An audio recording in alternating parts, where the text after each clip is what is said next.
capítulo 18, versículo del 1 al 8. Póngase de pie y le daremos lectura. Lleva por título la parábola de la viuda persistente, o también conocida como la parábola de la viuda y el juez injusto.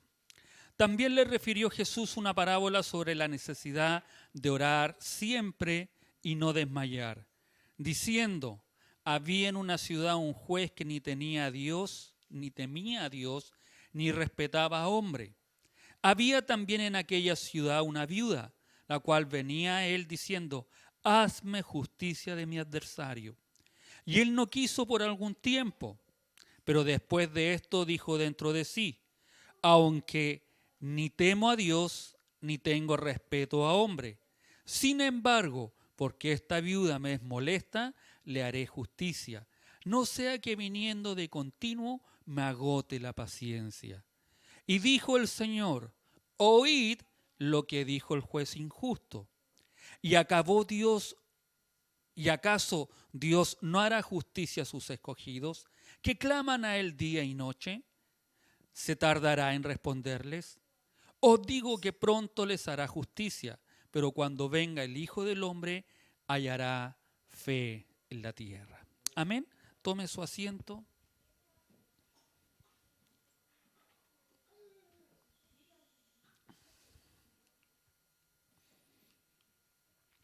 El versículo 1 de esta parábola nos da a entender, si le tomamos atención a lo que hemos leído, nos da a entender el motivo de esta. ¿Por qué Jesucristo la dio y la enseñó? Al decir que es necesario orar siempre y tampoco se debe desmayar. Luego Jesucristo muestra la historia de esta viuda y el juez injusto. Pero el comienzo del versículo 1 dice también: le refirió Jesús una parábola, lo que da a entender que debemos primero ver el contexto por lo que Jesucristo da esta enseñanza, y a través de esta parábola, y tenemos que ver el capítulo 17. Es decir, si hay algo que nosotros debemos tener claro, es que esta parábola no es porque así, no es solamente que motive la oración y una oración continua, sino que tiene una razón de ser. Y para eso, para saber esa razón de ser, nosotros tenemos que ver el contexto del capítulo 17. Para que no nos equivoquemos y cometamos los errores que muchas personas han cometido, donde han dado enseñanzas erróneas y también donde han levantado doctrinas equivocadas sobre esta enseñanza. No nos olvidemos que una parábola no es una doctrina, es una verdad bíblica. ¿Se recuerda?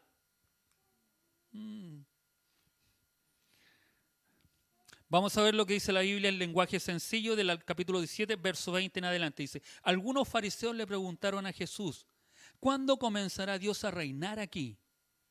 Jesús respondió: el reino de Dios no es algo que pueda verse. Tampoco se puede decir aquí está o allí está, porque el reino de Dios ya está entre ustedes. Esa fue una respuesta que le dio Jesucristo a los fariseos. No nos olvidemos que Jesucristo estaba enseñando el reino de Dios, ¿ya?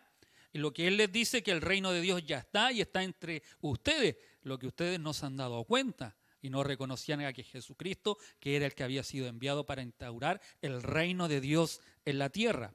Luego Jesús le dijo a sus discípulos: llegará el día en que ustedes van a querer ver por lo menos un momento cuando yo, el Hijo del Hombre, me presente con todo mi poder y gloria. Algunos le dirán: allí está o aquí está, pero no vayan. Cuando yo, el Hijo del Hombre, regrese, todos me verán. Será como un relámpago que alumbre todo el cielo. Verso 25 dice: pero primero tendré que sufrir cosas terribles, y la gente de este tiempo, del tiempo de Jesucristo, me rechazará. Cuando yo, Jesucristo, el Hijo del Hombre, regrese, la gente estará viviendo como en los tiempos de Noé. Antes de que Dios inundara toda la tierra con agua, la gente comía, se divertía y se casaba. Después Noé entró en el arca, y cuando vino la inundación, toda esa gente murió. Lo mismo pasó en los tiempos de Lot. En la ciudad de Sodoma la gente comía y se divertía, compraba y vendía, sembraba y construía casas. Pero cuando Lot salió de la ciudad, cayó fuego y azufre desde el cielo, y toda esa gente murió. Veamos qué dice el verso 30. Algo así pasará cuando yo, el Hijo del Hombre, vuelva otra vez. Amén. ¿Por qué les leo estos versículos? Porque es el contexto para poder entender aquella parábola que Jesucristo les da en el capítulo 18. No nos olvidemos que en los tiempos de Jesucristo la Biblia no estaba separada por versículo y tampoco estaba separada por capítulo como la tenemos hoy en día. Era todo un texto. Amén.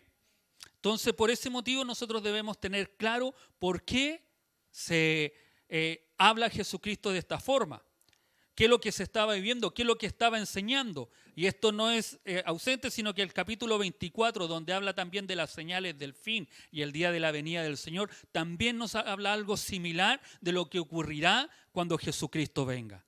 Y en ese tiempo que estaba viviendo, que iban a pasar, en ese tiempo que estamos viviendo hoy en día nosotros, donde hay rumores de guerra, en ese tiempo le dice que es importante orar, que es importante persistir en la oración. Por eso dice, también les refiero, Jesús, una parábola sobre la necesidad de orar siempre y no desmayar. Por ese motivo lo dijo, porque la enseñanza anterior le está diciendo, van a haber momentos difíciles, van a haber momentos complicados, van a haber momentos en que los van a perseguir, van a haber momentos en que ustedes los van a echar en las cárceles, van a haber momentos en los cuales ustedes van a desfallecer, van a haber momentos en los cuales ustedes no van a querer seguir siendo cristianos, van a haber momentos en los cuales uno quiere apartarse y correr, van a haber momentos en que nosotros vamos a querer tener deleites propios, que vamos a querer satisfacer nuestra carne, placeres del mundo, pero en esos tiempos que ustedes estén viviendo, ustedes deben persistir en la oración. ¿Se entiende? Amén. El verso 1 dice, luego les propuso una parábola sobre la necesidad que tenían de orar siempre y no cansarse nunca. La venida del Hijo del Hombre se hace esperar, los aprietos son grandes, las persecuciones atormentan, amenaza la tentación de apostasía. En los labios nuestros está la pregunta urgente e imperante, ¿hasta cuándo, Señor? En más de alguna oportunidad, más de alguno de nosotros en lo que estamos viviendo o pasando, le decimos, Señor, ¿hasta cuándo? Ven pronto. Para que Dios cumpla esta que es la más grande de todas las promesas, Jesús enseñó a sus discípulos a orar, a implorar que venga el reino de Dios en todo tiempo, sin cesar. Hay que rogar que venga el Hijo del Hombre, incluso cuando parece que la oración no es escuchada y cuando la fatiga y el cansancio puedan inducir la desesperanza y no la podamos superar, nosotros debemos seguir orando. Amén. No se trata de una oración matemática continuamente. No se trata de repetir oraciones que hemos escuchado. Se trata de orar con frecuencia, con diligencia y constantemente. Amén. El verso 2 dice, en una ciudad había un juez que no temía a Dios ni tenía consideración alguna con los hombres. El juez es impío, proverbialmente malo. No temía a Dios ni tenía consideración alguna con los hombres. Esta frase indica que este juez no tenía ninguna razón para hacer lo correcto.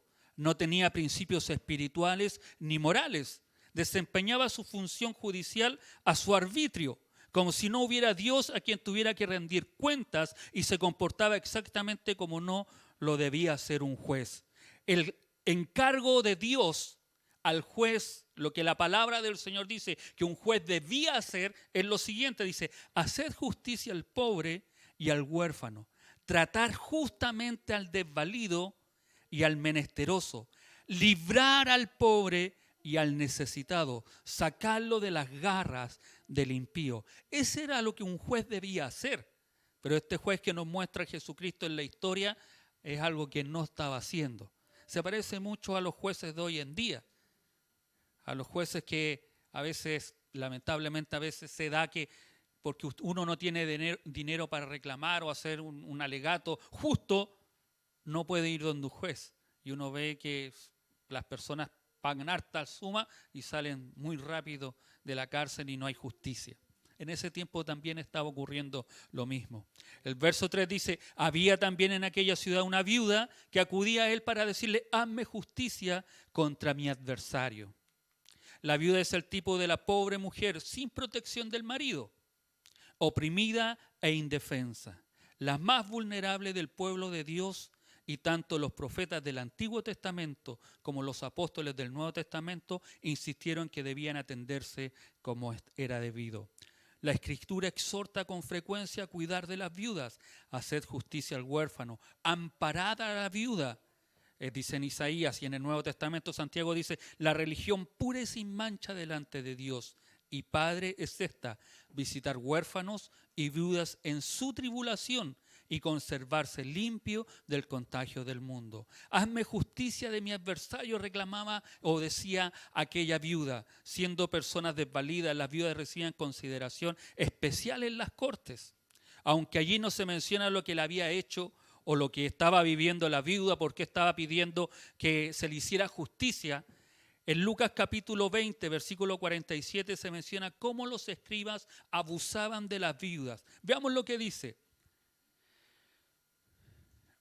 Lucas 20, 47 dice que devoran las casas de las viudas y por pretexto hacen largas oraciones. Estos recibirán mayor condenación. Estos eran los escribas los que estaban haciendo. Jesucristo, cuando le reclama en Lucas, le está reclamando a los escribas. Estos son lo que los escribas hacen.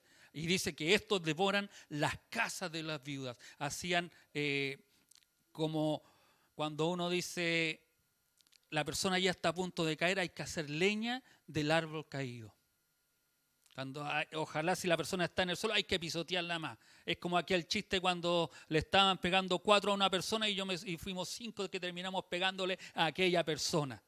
Eso era lo que hacían los escribas, abusaban deliberadamente de las viudas en ese tiempo. Era en el tiempo de Jesucristo, por eso Jesucristo toma a esta viuda que era indefensa. Y no nos podemos olvidar de lo que ocurría también cuando el número de los hijos del Señor, cuando el número estaba siendo aumentado, dice la Escritura que vinieron los griegos. Y se dice en Hechos 6:1 que ellos reclamaron sobre los hebreos, porque estos estaban desatendiendo a las viudas de los griegos y no le estaban dando la mantención diaria. Por eso dice la Escritura que los apóstoles dijeron: ya vamos, reunamos 7 varones que se atiendan, que sean llenos del Espíritu Santo, porque nosotros no podemos descuidar la oración y el estudio de la palabra. Pero en ese momento también los apóstoles, los discípulos, estaban desatendiendo a las viudas de los griegos. Por eso ellos reclamaron. Y eso era lo que estaba sucediendo, eso era lo que estaba pasando, era lo que estaba viviendo. Así las viudas no eran bien miradas, no eran sustentadas, no se preocupaban por ellas. Y este juez, por eso estos pasajes nos muestran cómo estaban viviendo aquellas viudas y que nosotros debiéramos tener claro para poder comprender esta parábola. Amén. En estos pasajes podemos ver cómo las viudas eran desatendidas, no eran consideradas, y aun quienes debían socorrerlas como los jueces no lo hacían, a pesar del deber legal. Es decir, que el juez tenía de proteger a la viuda, era algo legal, era algo que debía realizarse. Su falta de interés y compasión enfatiza su falta de conciencia de este juez que nos presenta esta parábola. El verso 4 y 5, pero él no quiso durante mucho tiempo, sin embargo luego pensó para sí mismo, para sí o adentro: aunque no temo a Dios, ni tengo consideración alguna con los hombres, por estar esta viuda y molestándome, le haré justicia, para que no me fastidie más con tanto venir. Cuando se trata de un pleito por deuda o herencia, debía intervenir un perito judicial, reconocido como tal y juzgar como único juez. Este juez no quería salir por el derecho de la viuda. Es un hombre indiferente, caprichoso, maligno, sordo a la voz de Dios y de los hombres. Era él el que se creía Dios. La viuda estaba convencida de que se dará sentencia en su favor con tal que se celebre el proceso. Ella tenía claro de que si llegara el juez a escucharla y juzgar y llevar todo el juicio, ella iba a salir favorable. Ella lo tenía muy claro, pero el juez no quería escucharla. Pero ¿cómo inducir a este juez? Ella no tenía recursos de ninguna clase, no podía esperar que tal juez le hiciera justicia, no tenía para dar regalos o sobornar, que era algo habitual de la época. Los jueces eran sobornados en la época, pero ella no tenía aquellos recursos para poderlo hacer.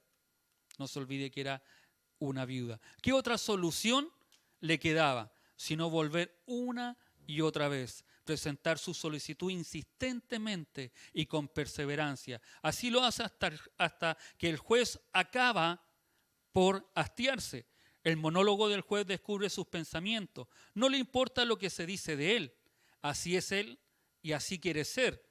Lo que le mueve a hacer justicia a la viuda es de lo más bajo que se puede imaginar. Quiere que lo deje en paz y estar tranquilo. Eso es lo que movió al juez para poder escuchar a aquella viuda. Comprende que la mujer no tiene intención de ceder y al fin se harta de verse molestando continuamente. Me agote la paciencia es una expresión que explica la fuerte irritación que ella le causaba. En griego la palabra es hupopiazo, que significa golpear bajo el ojo, abofetear o inutilizar a un antagonista como pugilista, golpear el rostro hasta dejarlo amoratado.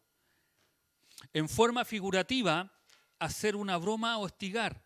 El juez con esto se somete al escarnio del pueblo e inclusive podía llegar a ser destituido. Eran las dos cosas por qué el juez cambió su decisión. Cuando hablamos, o la expresión que acabamos de mencionar dice, me agote la paciencia, en griego es hupopiazo. Y eso quiere decir, o una de dos, o esta mujer me va a dar un golpe de tanto que me va a venir a molestar, que yo no le escuche y voy a terminar con un golpe y un ojo morado, o, que a veces sucede, o lo otro que por tanto venir y yo no atender, las demás personas van a ver qué sucede con esta viuda, que va constantemente y no le ha hecho justicia. Los jueces podían ser removidos, porque ellos también tenían un mandamás, pero era ya cuando se hastiaba mucho, cuando veían ya que algo no estaba ocurriendo o no estaba haciéndose como corresponde. Esos eran los dos motivos por qué este juez pudo haber respondido. O se libró de un golpe que le diera esta mujer, esta viuda, de tanto insistir, y no escucharle, dijo, mejor la escucho, mejor le hago justicia. ¿Se entiende? Los versículos que veremos a continuación son los que han inducido a error de muchas personas al sacarlos de su contexto en el cual Jesucristo nos enseñó. Versos 6 al 8a dice, entonces dijo el Señor, oíd, considerad, tomar atención lo que decía este juez injusto y deshonesto.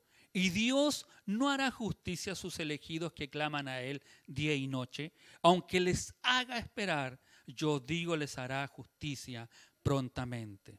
¿Por qué digo que este es un versículo que se saca de contexto?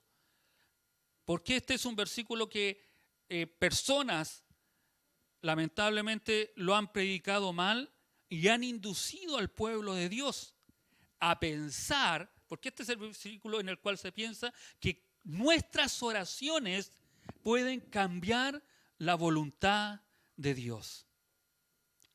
He escuchado predicaciones en las cuales han dicho, ora insistentemente, sigue orando porque le puedes doblar la mano a Dios. Cuidado, cuidado. Nuestras oraciones no le van a doblar la mano a Dios. Y toman este versículo para decir, ¿cómo esa viuda doblegó al juez? Algunos dicen que este juez es Dios. Me van a disculpar, pero este era malvado. Era malo, no tenía conciencia. Dice la justicia, dice el texto dice que no temía a Dios ni a los hombres. Entonces a los hombres no los consideraba como algo menos que él. Era arrogante, era orgulloso. No puede similar a Dios este hombre. Es imposible. Así que si usted ha escuchado alguna vez que le han dicho que este juez es como Dios, no, es imposible que sea como Dios. No nos olvidemos que nosotros tenemos un Dios santo. Amén. Lo que sí dice Jesucristo, oíd, tomen atención, consideren aquello lo que está sucediendo, lo que hizo este juez. Como queriendo decir, si este juez hace esto, ¿cuánto más no hará nuestro Dios? Se asemeja mucho cuando Jesucristo enseñaba, cuando le dice, si estos padres son malos, no le dan una serpiente a sus hijos, ¿cuánto no bien nos hará el Señor? Parafraseando. A eso invita, a eso hay que tomar atención. Pero nosotros no le vamos a doblar nunca la mano al Señor por lo que nosotros estamos pidiendo. Cuidado, porque dice bien claro, Dios no hará justicia a sus elegidos que claman a Él de día y de noche. La viuda era considerada para Dios como una mujer justa, una mujer piadosa. Por eso debía ser digna de ser escuchada. Los escogidos son justos. Entonces, si yo no estoy haciendo la voluntad del Señor, es muy difícil. Y cuando nosotros estamos haciendo la voluntad, cuando los escogidos están haciendo la voluntad del Señor, van donde un juez por algo justo, no por las injusticias, no porque yo quiera ver a mi enemigo derrotado, caído, sino que al contrario. Un justo, un escogido, un elegido del Señor, siempre va a querer el bien, incluso a aquel que le hace daño. Amén. Si esto se tergiversa, las personas dicen, no, dale, ora nomás, insista al Señor. Si Él va, tú le vas a doler. Y es triste. Yo no sé si usted ha escuchado ese tipo de predicaciones que dicen, es triste escuchar, dale, ora. Si le vaya a doblar el destino al Señor, si el Señor dijo, no, tu oración puede doblar la mano de Dios. No, hermano. No, hermano. La voluntad de Dios es perfecta para cada uno de nuestras vidas. Sé que Dios ha hecho concesiones más de alguna oportunidad en alguno de nosotros. Pero esas concesiones que Dios ha hecho han sido para empeorar nuestras vidas. No han sido para que seamos felices o estemos mejor. No se olvide de ese rey que pidió que Dios le diera más vida y tiró todo el currículum de lo que había hecho. Dios le permitió, le dio más vida.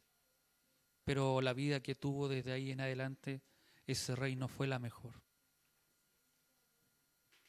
De hecho, el hijo que tuvo Manasés, porque en ese tiempo aún no tenía hijo, fue uno de los que llevó al pueblo de Israel a pecar contra Dios. A través de la perseverancia de la viuda podemos tener la certeza de ser escuchados, sin lugar a dudas. Tenemos la certeza, al perseverar en oración, Dios nos escuchará. Si un hombre tan impío y tan sin consideración como este juez, por puro egoísmo, para que le dejen en paz, se deja mover a hacer justicia por los ruegos de la viuda, ¿cuánto más escuchará el Señor los gritos de socorro de sus elegidos? Al fin y al cabo, Dios es muy distinto del juez impío, pero sí Dios nos escuchará. Cuando estemos orando en justicia, Dios hará justicia. Pero cuando sea algo que no nos convenga a nosotros y no sea injusticia, tenga claro que Dios no obrará en favor nuestro. Amén. Verso 8b. Sin embargo, cuando venga el Hijo del Hombre, ¿encontrará acaso la fe sobre la tierra? La iglesia en sus aprietos invoca la venida del Hijo del Hombre. Él vendrá, la oración es escuchada. Con la venida del Hijo del Hombre se aguarda la redención, la gran tentación en el tiempo de la tribulación, la de apostatar de la fe. Esta tentación amenaza también a nosotros los escogidos de Dios. Pablo aguarda con segura confianza la muerte y el juicio porque sabe que ha conservado la fe. Segunda de Timoteo 4, 7 y 8 dice, he peleado la buena batalla, he acabado la carrera, he guardado la fe.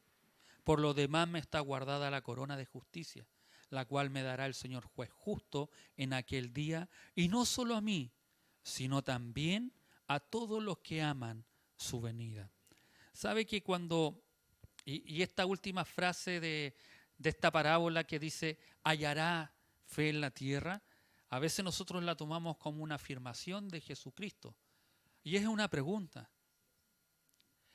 Al ver todo lo que está aconteciendo, finalizando el capítulo 17, no se olvide que ese es el contexto, al ver todo lo que va a ocurrir en la tierra, donde se levantarán hombres amadores de sí mismos, donde se levantarán hombres diciendo que son el Cristo, y la gente va a correr para allá, que van a hacer milagros, van a hacer esto, esto, otro, donde a lo mejor se van a llenar iglesias porque las iglesias lo único que están esperando son manifestaciones como las veíamos la semana pasada con los voluntarios, donde veíamos manifestaciones supuestamente de Dios y las iglesias estaban llenas y la gente corre cuando se le ofrece algo.